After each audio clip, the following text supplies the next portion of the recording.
Welcome. You've got Digital Folklore. I'm Perry Carpenter. And I'm Mason Amadeus. And this is something about Digital Folklore, the podcast. This is the people who make the Digital Folklore podcast. So we are here. We're going to try to talk about season 1, what we learned, try to talk about what we're going to do in season 2, and then we're also going to talk about survey responses that we got from that call that you put out.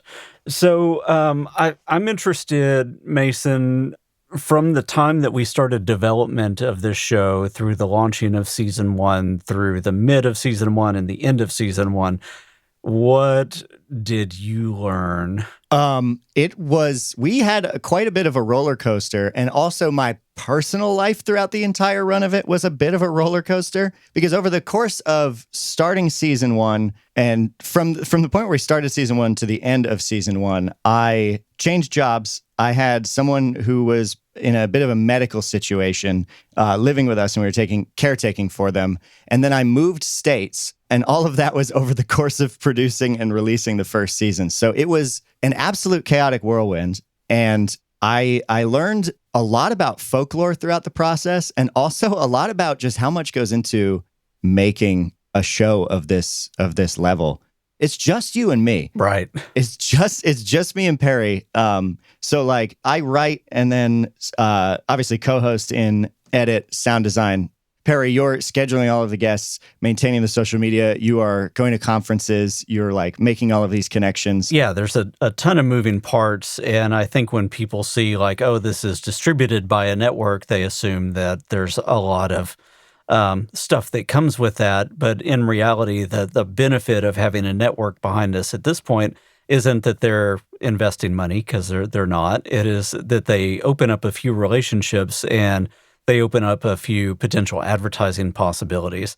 But like you said, you and I are the ones doing 100% of the lift of producing this. And if I were to ask you for the story-driven episodes, the ones with all the sound design and everything else, how many hours to put in? Let's add the scheduling of the guests and everything else onto that. So it's usually... Yeah, I mean, editing down one of those interviews, I think a good one that runs pretty smoothly, and like the audio quality we got was really good. Like, say the person had a good microphone, like Paul Prater, being a guy who does stage shows, had like a decent microphone, so I didn't have to do a ton of restoration work, and he was very used to public speaking. So like that, probably 20 hours to cut down his interview. That was about an hour long.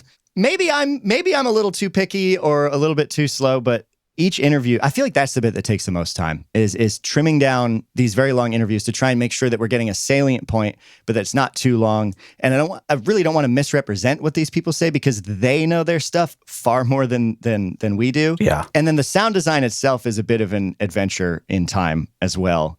I should really track it, because I bet you an episode of Digital Folklore probably creeps up on the 100-hour mark. Yeah, I would believe that.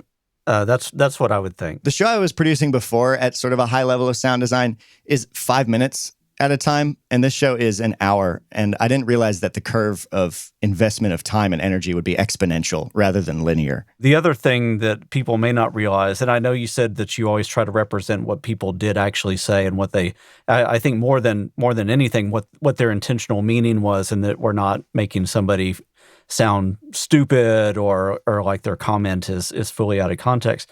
But there were a couple of times when you manufactured words from people's speech, or I'm thinking specifically about the Carter Hall interviews, where we're exchanging business cards, and we never actually had that part of a conversation. Yeah, so we didn't have season 1 written before we recorded the interviews. In fact, we recorded most of the interviews before we really knew exactly how we were going to structure everything. That's when it gets tricky. So yeah, that whole Carter Hall interaction was manufactured out of like, I think the call dropped for a second, and also there was just some chatter like between us all at the end.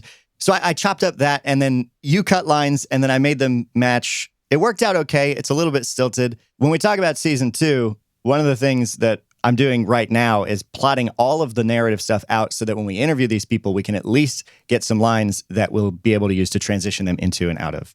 So I would say the biggest lesson learned for me was like, I really need to break this down and try and stay really organized. And also just a lot of small lessons. Like, we can make things a little bit shorter, a little bit tighter. What was big for you?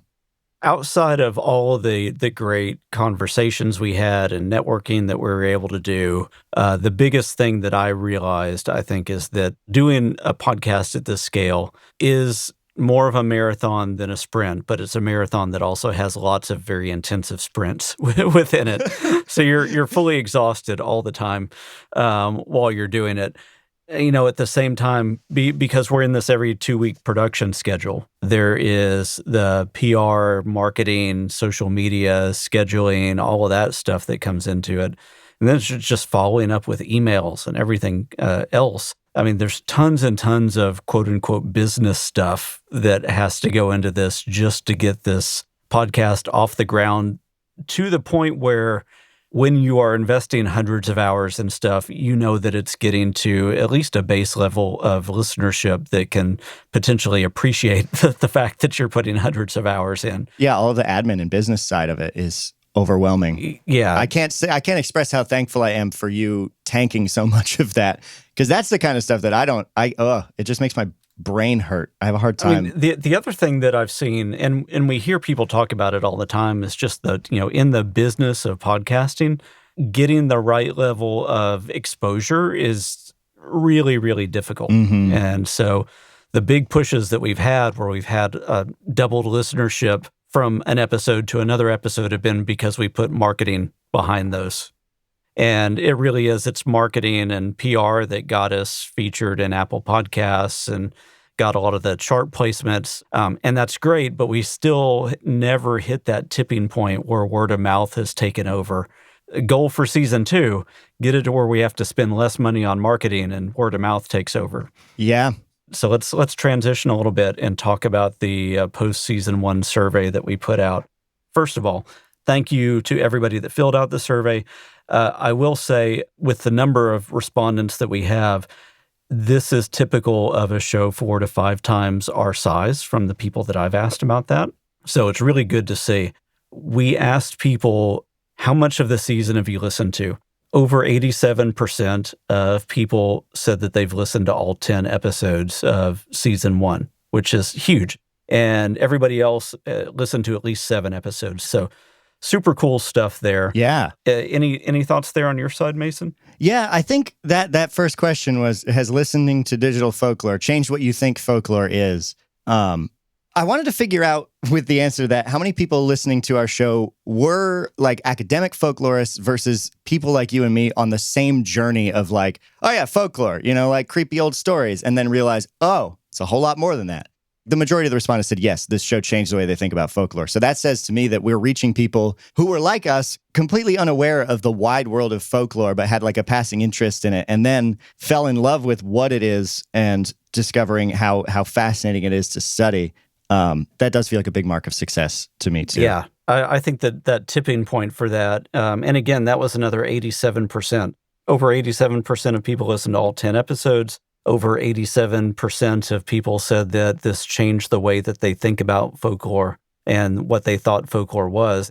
When it gets to this other question about what was the most memorable thing that people learned, some fairly, and I don't mean this in a negative way, but fairly obvious things came up for people that are new to folklore, things like ostension and monster theory, things that we were really fascinated with and brought out more than once through this.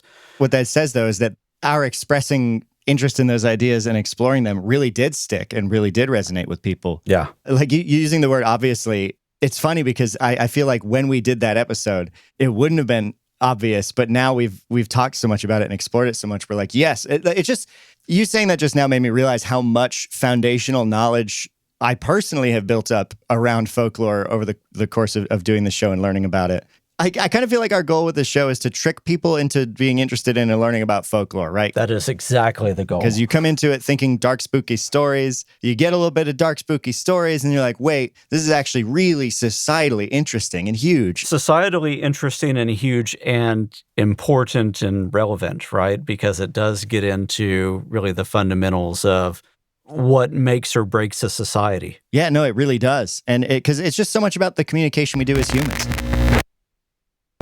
So any other comments in that? What was the most memorable thing that stood out to you? One of the stories that we did that stuck out with me the most was the Mini Lights story from Mark Muncy. And it was interesting to see that a lot of people mentioned that as well in the most memorable thing. Yeah. I think that was chilling for a lot of people because it showed really the ugly side of how folklore works. Yeah, and it's also, I think, a perfect micro encapsulation of exactly what this show can be at its best. Not only was the story that Mark told compelling and important because it was talking about this legend being rooted in this horrible, horrible thing, it was also told very compellingly. Yeah. So we have this combination of Mark telling this story, the bookmark falls out that has the advertisement for the alligator farm. When you combine a narrative with facts and information, it helps things really stick in your brain in a way. Narratives are sticky. That's a big thing we talk about too, obviously. That's why folkloric misinformation is dangerous. So using the narrative framing device of our show to explore all of these concepts, the hope in a way with that is also just to make sure that all of these things that we're learning are extra sticky in the brains of the listeners, because you get sort of a sense of place. You get this build that's compelling and it helps you make all these connections in your head. So the thing I was really excited to see was comments like this when people were asked why certain episodes were their favorite. Multiple people echoed this sentiment, but one of them is, I think the storyline of the episode made it memorable. I don't think I could tell what happened in which episode without that kind of narrative.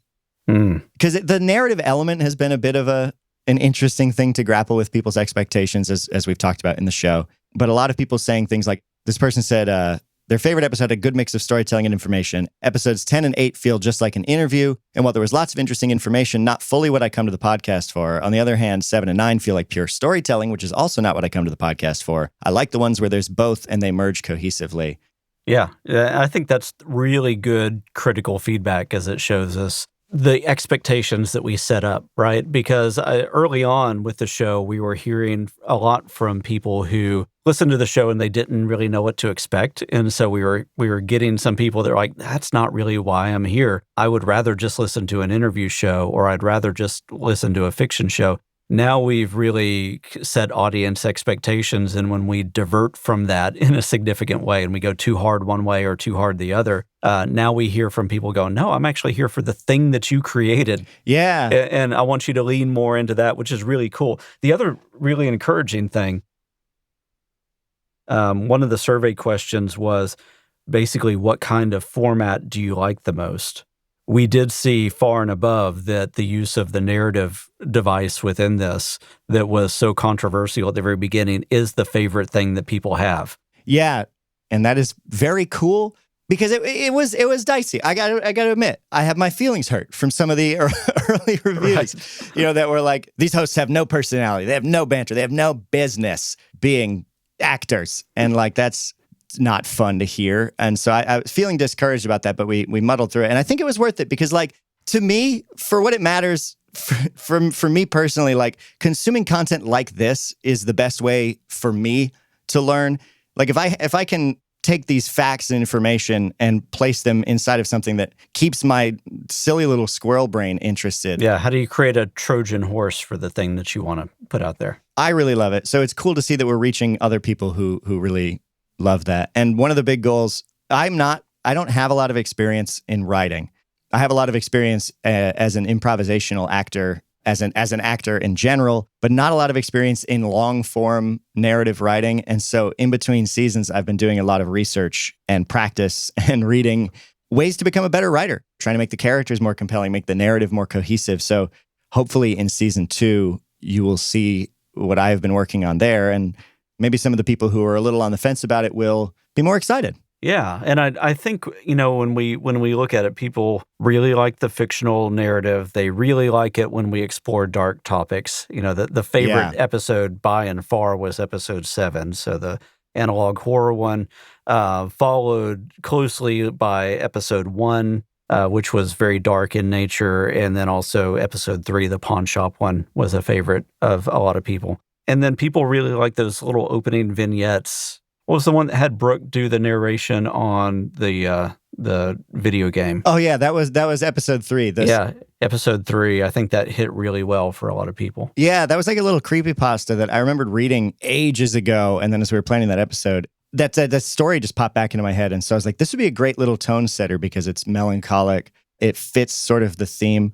So I want to try and incorporate more of that into season 2 as well. Yeah, it is. It's a great tone setter. And I think what people have come to appreciate is that creativity is an inherent part of the way that we're going to run this show. And there's a little bit of an ADHD nature. So like you mentioned, if you have a brain that has a tendency to dart off and do other things, we want to do everything that we can to like grab attention and pull it back into the area that it needs to be in order for somebody to focus on the show. Yeah, and who knows? Maybe maybe when I find a psychiatrist and I get medicated for my ADHD again, maybe our storyline will become a little bit more cohesive. You never know. All right, so we asked some people to describe the podcast in one sentence. I'll just highlight a couple. Here's a fun one because it shows the podcast lifestyle. Says it's light enough to listen to while cleaning, but too interesting to fall asleep to. Yes. And I always thought, as a creator, I don't want somebody to fall asleep to my stuff. I want them to stay awake and engaged. I understand the value of a peaceful voice putting you to sleep, but I'm glad that we are too interesting to fall asleep to. There's one that is written by someone who I must assume writes articles or something because they said, Digital Folklore is a unique hybridization of audio drama, expert interviews, and educational deep dives, which provides playful humor, unnerving tension, and illuminating perspectives on the nature of belief in such unbelievable times. That's going on the website. All right, here's one you'll have to bleep. Masterful Mind Factory. That's very good. This one I don't think was meant to be positive, but I kind of like it. It says, it's like if American Hysteria and Welcome to Night Vale had a baby that wanted to be an interview podcast. That's actually true, though. Yeah, I think that's really good. Yeah, I think I followed that one through, and I believe that that person had a few other interesting remarks, right? Yeah. Yeah, I think that was the one about two white guys can start a podcast without knowing anything about what they're talking about. Yeah. They said, what was your biggest takeaway from the show? And they said, white dudes really will start entire podcasts without having a basic grasp of the fundamentals of any part of their primary topic. And like, amazing roast, incredibly funny. Yes, I really agree with where this person is coming from. I think perhaps we misrepresented ourselves in some of the interviews we did elsewhere when we say, like, neither of us knew anything about folklore when we decided to start this podcast. I think that is what that is a direct response to. Probably is, yeah. They maybe not have known all the other research and reaching out to people and trying to get some low-level mastery of the subject before we went forward. Like I did go take a class at Harvard on folklore and did a number of other bits of research around it. So we didn't come in totally cold. Yeah, but the whitest thing you could possibly do is go to college about it, you know? That is true. That's a very white, entitled thing to do. It's like, I shall go to Harvard and learn a little bit about folklore so that I can now put that in my podcast. Yeah, and I mean, like, which is why it's like... It's so true, though. Very good commentary. Like, honestly, I don't disagree with you. The white dude audacity, but we're trying our best to make, to be useful and helpful and good. And something we want to do, too, is amplify other voices that are not white dudes. Exactly, yeah. I mean, and that's a thing as we try to find voices, we do try to intentionally break out of our own bubbles a little bit. And so we are always trying to ask people who else we should be speaking to so that we can find new voices, find new people, find new perspectives, and get those reflected out there. But if anybody does have criticism, whether it's well-intentioned or not, we would love to hear that. You can always reach out to us. We don't want to be so stuck into our own ways that we're not willing to listen to correction. Yeah, and while cis white dudes are the last people who need grace given to them, we're not asking for that. We're just going to try and show you that we can do better on that. Exactly. We'll try and challenge those assumptions as we move forward. All right, so let's cover a couple more questions real quick, and then we'll get to some announcements on Season 2. There is another question here on anything else that people would like to tell us. And one of the themes that came out of that I think we both talked about before we hit record was that there was numerous people that said that this is a show that they love to listen to in the car with their kids, which I think is super rewarding for me.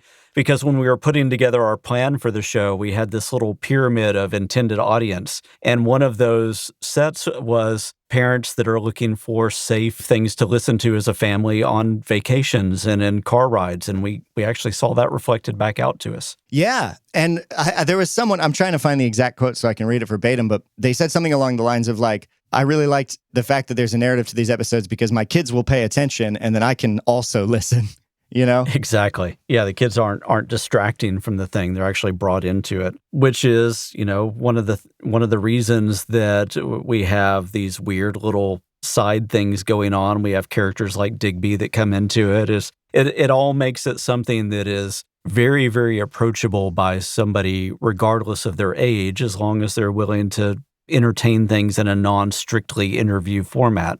There are tons of great folklore shows for people that only want an interview. Yeah. And there are tons of great fiction shows for people that only want fiction. There are very, very few shows that try to approach these kind of topics like we do. Also, I feel like not everybody knows that there are audio dramas that they might like, whereas like that's sort of my realm of the podcasting that I like to consume the most. So if you are listening, you're like, man, I should just listen to some regular audio fiction. Like the people we have on as voice actors largely are people who are also in fiction podcasts. So you can go to the credits of the episode, find those people and find some great fictional shows. And also the people we interview are often interviewed on other podcasts or have a podcast of their own. Like we're going to be talking a lot with Mark, who runs the Folklore podcast. Mark Norman. Yeah. And then, his show is great. If you want to listen to an interview show that dives deeper on these concepts, I would love for our show to be your gateway to other things in this realm, whether that is audio drama or interview shows about folklore. Exactly.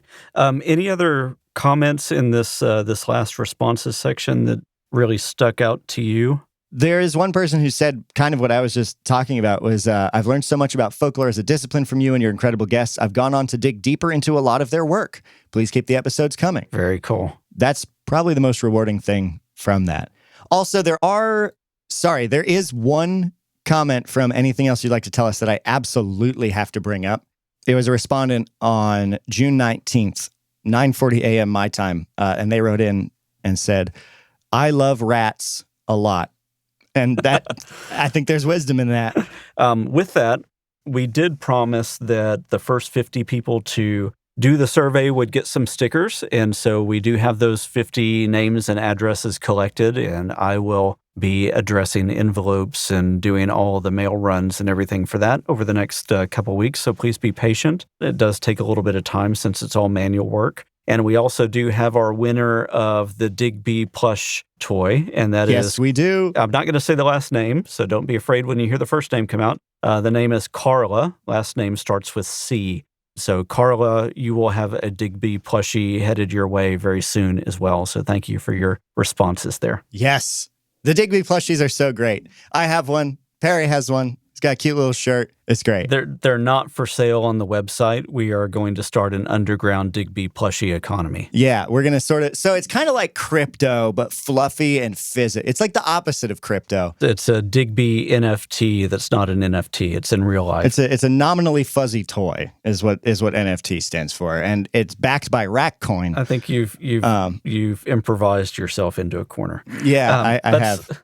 All right, so we made that announcement. Let's talk a little bit about season 2, and then we got to give people some time back, and I got to go to another meeting. Oh yeah, we've run long. So as we think about the next phase of the Digital Folklore podcast, there are basically a couple different ways. We're going to try to give everybody a lot of the things that they really loved about the show, and also create a little bit more separation so that people know what they're getting whenever they hit play. With that, we heard a lot of people do value some of the straight interview episodes. Mm-hmm. It's not the primary value for the show, but there are a lot of people that were like, I just want that every now and then. We are going to continue some of these unplugged episodes that you've seen as we've been doing those as bonus episodes between seasons, so you'll have more and more of those. There's another format that we are going to start very soon called Folklore Curious. And these are going to be very quick hit episodes, about 15, 20 minutes, where we both talk and break down a specific folklore-related concept, giving a little bit of research, some anecdotes, anything interesting that comes up with that. and then quickly out. So if you want to know a little bit about a concept, a little bit about something that we thought was interesting, that'd be a really quick and easy format for us to get those out so you can scratch that folklore itch. And then we'll continue to have our flagship Digital Folklore episodes. And all 10 episodes in this next season will be narrative driven rather than kind of oscillating back and forth between high production, low production, high production, low production, and so on. So what can you tell us about season 2?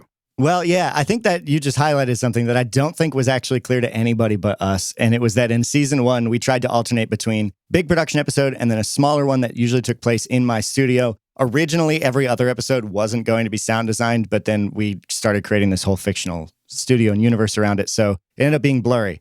Season 2. People said they wanted more actual storytelling and cohesive narratives. They thought it was a little bit hard to follow the way the narratives were structured in season 1. So guess what? Season 2, I have an A, B, and C plot for you through all 10 of those episodes. Okay. This bad boy can fit, picture I'm slapping the podcast right now. You can fit so much narrative in this bad boy. Season 2, we are talking memes. We're talking meme warfare. We're diving into misinformation, disinformation, and conspiracy, how those things work. We touched on them a little bit in season 1, but we're diving deep. We have a great interview about deprogramming people who are too far down the rabbit hole. We're going to be exploring different folk groups and online communities and their specific implications, like looking deeply at Tumblr and why Tumblr is its own specific flavor of weird. Going to talk about Goncharov, as we alluded to in the trailer. We're going to talk about the Mandela effect, folk belief and false memory. We're going to talk about artificial intelligence and the implications that that has on folklore. We'll be talking with folklorists about their favorite contemporary legends. We'll be diving into the back rooms, looking at the folklore of absurdity. Creepy clowns are going to be involved. All of this is wrapped up inside of a very exciting narrative that I'm very, very pumped to share with you because it's tropey, it's silly, it's fun, and there's a lot of arcs. And I think you'll be happy with all of the character development and other stuff that goes into that. We have a lot of cool interviews lined up because at the ISCLR, Perry, you talked to a lot of people. Yeah. There's so many things that were at that conference that are on point for themes that we're going to be diving into in season 2. So it was extremely fortuitous that I was there and a lot of fun people that we still have to reach out to.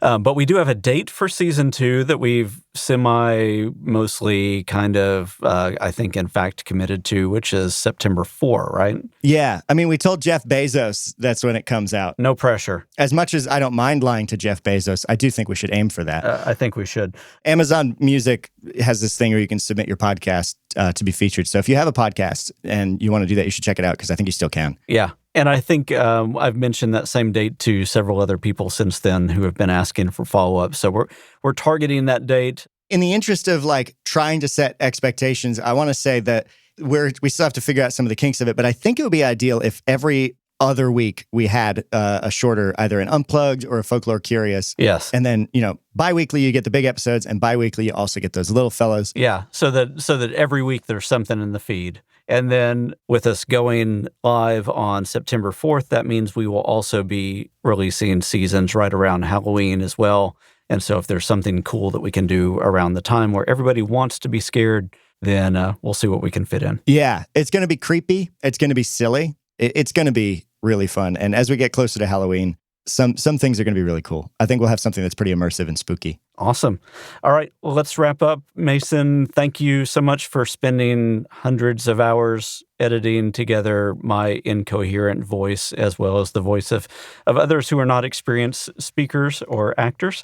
Thank you for all your help with this. Hard stretch to call yourself not an experienced speaker. You literally just gave a talk. Not an experienced speaker with any kind of eloquence. Nah, that's not true. Thank you for bringing me in and keeping me involved in this. This is an incredibly rewarding and fun thing to be a part of. And thank you for being patient as I'm way too meticulous with stuff. But I think we're setting ourselves up good. I think season 2 is going to be knocking it out of the park. And thanks to everybody for listening and supporting us. If you really, really want to go the extra round, again, mention it to friends, family, people, random people on the street, anybody with a podcast player or smartphone. If you haven't yet and you've been on the fence, we would love for you to join us on Discord. If you have the inclination and a few extra bucks, we would love support on Patreon. Everything that we do costs money. Mm-hmm. We're not at the point where we're recouping everything that we're putting in yet. So sustainability is one of those things that we want to get to. Yeah. Also, if you are a podcaster or a voice actor and you have an interest in cutting some lines, there are a lot of little ancillary characters in this second season that have some one-off lines, and I'd love to put your voice in and then throw a credit in the show notes. Like, that'd be really fun. Yeah. Or if you work for a big company, a brand, and you're looking to sponsor a show, you work for an educational organization and you want a shout out, we'll always shout out folklore education programs for free. And if you're a company that has deep pockets and you want to support a couple crazy folks doing a podcast, we would be happy to talk to you about that and see what we can do to help each other. And lastly, if you just inherited a bunch of money out of the blue and you're kind of on a manic bender and hyperfixating on this podcast and you want to just donate most of that inheritance to it, that's also something that you can do. Cool. Send us an email. We also have a $1,000 a month Patreon level that you can subscribe to. I forgot about that. And I'm not lying about that. It is limited to one subscriber. You get a voice part on the show for an episode. You can subscribe for 1 month and then cancel. And you also get the what we're calling the NFT, which is a printable certificate. I forgot that you made that. That you can hang on your wall. Yeah, if you really want to commit to the bit with a big old chunk of your wallet, please, by all means. So, but thank you so much for everybody that's been listening, whether you can support or not, that doesn't matter. We love just knowing that we're connecting with you. Thank you to all of our previous guests, all of our future guests, people that have been wanting to get in touch. Please do so. Never hesitate to reach out, and we will be filling your ears with tons of fun soon. Yes, we'll catch you on the flip side. Coming soon to RSS. I'm telling you, we are in the wrong timeline. None of this is right. This isn't real. I'm going to quickly describe what the Mandela effect is. Kazam is a real movie. Shazam is not. But a lot of people do remember seeing a movie with Sinbad, but it doesn't exist. We are all occupying slightly different universes. Pack your bags and jump in the Volkswagen. The crew of Digital Folklore returns for a new season. I just Googled it. How? With my brain? I'm sorry. What? All of it. It's all AI generated. That's spooky. Yeah, AI is kind of spooky in general. AI really is divining the syntax of our folk belief in a lot of ways that we may be wholly unconscious of. New insights, new interviews, new topics. I guess the name because it's like the fake grass that's in a football stadium, AstroTurf. Wait, hold on. That grass is fake? Always has been. No, it hasn't. Misinformation and disinformation are a little bit too close. One of them is just information that is wrong, and the other one is information that is deliberately wrong. From misinformation to the cultural significance of memes and beyond. 2 words. Meme warfare. Meme warfare? Meme warfare. Where did you get that? Dive into the nuance of specific online platforms. Gontrov is a movie by Martin Scorsese. It's the greatest mob movie ever made, and it doesn't exist. It's haunted by the specter of memory of a different time. And follow along as a new legend emerges. What the? Mark lives here? That's what the GPS says.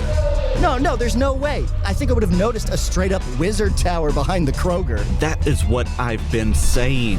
Memory can't be trusted. Digital Folklore, Season 2. Man, have I got a story for you. Coming soon to RSS and podcast players worldwide. What'd you think? Pretty good, little guy. I mean, it's a bit cheesy, but yeah. Cheesy? Coming from you? What? From you? Okay, hey, Digby. Oh, I'd like to see you try to make a good trailer in Windows Movie Maker. Oh, I mean, seriously, man.